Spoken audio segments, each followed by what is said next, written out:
What's going on, everyone? Alex Miller from the Eagle, joined by Robert Cessna and Travis Brown. We're inside Tiger Stadium after Texas A&M's 27-24 loss to the Tigers, wrapping up regular season tonight here in Baton Rouge. Cease, what do you chalk this one up to? Too many mistakes and not the maturity to finish. And I think, Jimbo actually touched on that when someone asked him, what does it take to win on the road? And he said sometimes maturity. He wasn't talking about his team. He was asked generally. And I think, once again, it was going to be a great victory, which you guys can allude to. But the bottom line is they lost. You didn't finish the deal. And I think in my column, a lot of, it comes down to maturity and mistakes. You can't, Travis, what did you see out there tonight? Yeah, I think it goes down to, if you want to get technical, just the inability to establish the run. We know from the entire season that this A&M team is going to live and die by the run because while Zach Calzada can manage enough of the game, he's not good on third down. If they have to have long third down situations, their offense isn't going to be successful. They were, 1 for 8 or 9, I believe, on third down tonight? 3 for 14. 3 for 14, okay. Up until that last drive, I believe they were about 1 for 8 on third down, and they just couldn't get the offense going. And again, for about the third time this year, you want to go back to the Arkansas game, the Ole Miss game, and this game, they have a breakout play or a couple plays from running back. Spiller at Arkansas with the run. A-Chain comes on late at Ole Miss, and here A-Chain breaks off 3 straight runs to lead to that Jalen Preston touchdown, and then they don't go back to A-Chain for the rest of the game. It just kind of a little confusing. Jimbo dodged the question a little bit there at the end, talking about why they necessarily didn't go back to that, but it's just curious that when they finally did get that run established with A-Chain, didn't go back to him after that. Yeah, certainly peculiar, especially considering, the way that some of those young receivers played. Obviously A&M without Caleb Chapman tonight, without Chase Lane, of course, again, and, Kenyon Jackson playing early, not having a lot of playing time throughout the game, though. Moose Muhammad, he's come on, but, I think it goes back to what you said, Cease, with the maturity and just being able to finish. What'd you make of Calzada's performance and just holistically with the line? LSU coming in, they've been playing great defense and all that. Yeah, you got to remember is if they make one play at the end, they win this game 24-20. We're talking about that. Calzada, he eludes the sack that took him out of field goal range. He hits the Preston. Preston makes a great play. So they did a lot of good things, but they didn't finish. We look at Calzada, made some great plays. But then once again, it's the drops, it's the missed deals, and like Travis said, I didn't think they had good management at the end of the first half or the end of the game, because if they pick up one first down, either one, LSU doesn't get those 2 touchdowns. So I thought it was a team effort that they lost, and it was a team effort if they were going to win, and that's why it hurts so much, because they should have won this game. I'll be curious, he's going to ask you. Me and Alex were actually down on the field, as you know, for the last couple drives of the game, getting ready for the press conference. Defensively, they did really great getting penetration on the quarterback. Especially Michael Clemens, his power rush, he was knocking his defender over a few times. He got that sack, and even said on that sack, on that final LSU drive game, he had hoped that was the nail in the coffin, bringing him down there. But then he goes, Max Johnson then goes 5 for 7. They move the ball down the field. What did the defensive secondary look like? Because it was hard to see from the field on that. Was it shades of the Mississippi State game where they played too much shell coverage? It looked to me like they did back off at 31. Jenkins, he's wide open for those 2 plays. Now, let me take it back. He was wide open for the 31-yard. It almost looked like, I wanted to say, did he come off the sidelines? Well, that's the A&M sideline. He didn't do that. He was wide open. And then maybe it's a slight push on Jones going down, but I wouldn't have called that either. But it was a 31-yarder. He was wide open. And then, I was talking to other writers up here. They're killing him with the rush, 6. And then all of a sudden, he throws 7 passes that they don't get any pressure. He gets 5 completions. So everybody should have been blanketed. You can't have it both ways. And then I got to blame Elko a little bit. And I get it. Sometimes you prevent yourself to win. They say that in the NFL. And it had to be a frustrating loss for everybody, because we're just talking one play. Elko didn't do it, Jimbo did it, the player didn't do it, Calzada didn't do it, but it was there. They had a chance. This is just a tough loss.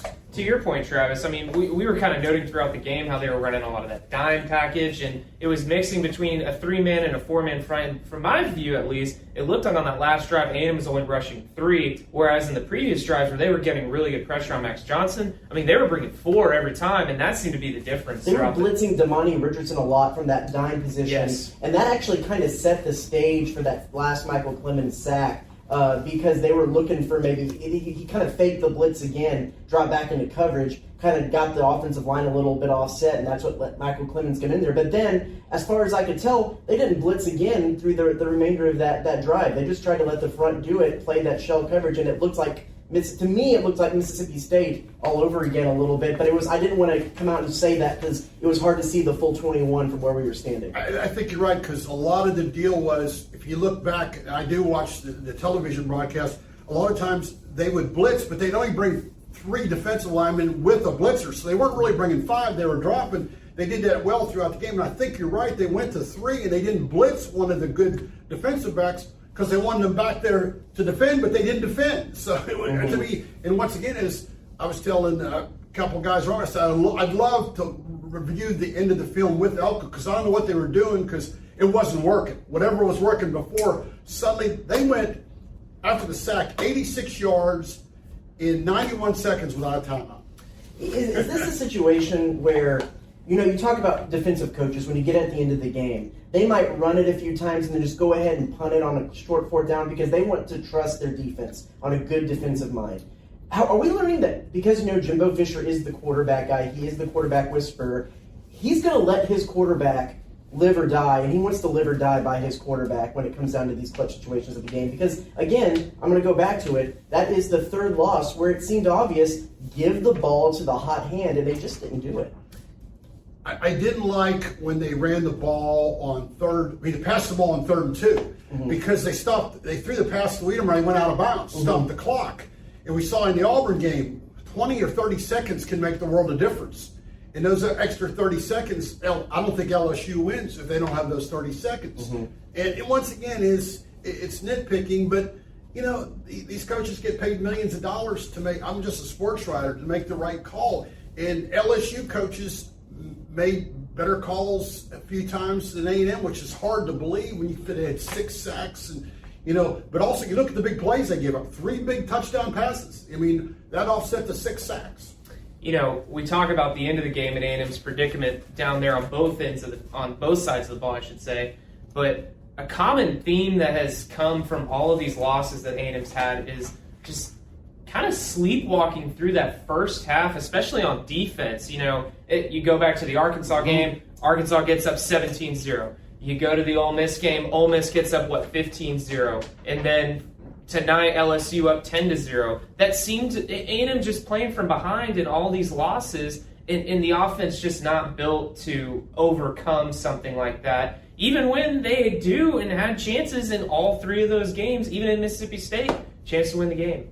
Well, we could sit here all night because I know fans are going to be lamenting the same way we are, whatever, as we write, because this is a team we cover. So we're always looking at their side. Think about LSU, how great that victory is for them tonight. But the victory is there for A&M. I thought the game was over when Clemens sacked that guy too, and it should have been over. I mean, you make those plays, but if you watch any football today or any this year, you got to seal the deal. And they didn't seal the deal, and they had lots of chances. Just like in the first half, it should have been the halftime score should have been over when they scored that touchdown, and then they 3 missed tackles later. LSU takes another touchdown into the thing. Let's end on this because you want to talk about. I know the fans are lamenting, like you said, the loss and then the season. We, as sport writers, aren't necessarily lamenting the team because we don't have that, but we might be lamenting a good bowl trip.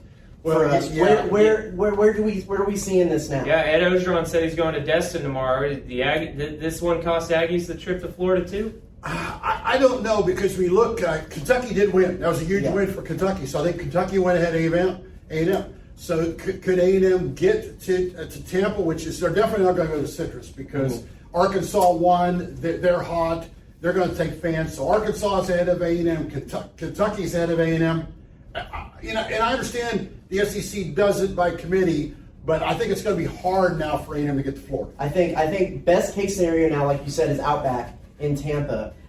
Worst case scenario is Texas Bowl, which they've been already 3 times in the last 5 years? Two times in the last 5 years? 16 and 19. I would find it hard to believe that they would send them back there 3 times in 6 years. Even though I know,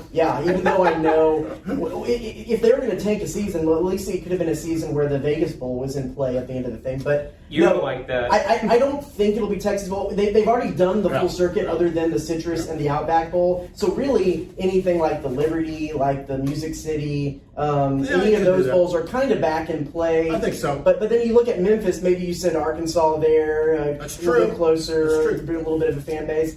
Maybe, if I'm completely guessing because we can't read into the SEC committee, but maybe Music City. Well, they've been to Music City. You can bring up a good point by Arkansas.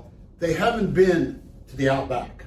So anytime you haven't been to a bowl, I think you got a better chance. They've been to the Music City Bowl. Yeah. When they went with Louisville, when they played Louisville. Yeah. And I'm saying you're right. Music City could be in play, but they arrange those. Arkansas, and you could also argue that you could send them to the Texas Bowl. It's close enough, and just like A&M fans, sometimes that game with an old Southwestern Conference rival might get the juices flowing a little bit. So, like you said, it's hard. It's impossible for us to know with how the SEC does it, but there's just some options of what A&M might have in their future. Don't forget the Gator Bowl. They could always send Arkansas to the Gator Bowl, give them a trip to Florida. So. That's true, too. Good point. Hey, that's all we ever get along. Yeah. Email. Hey, I try.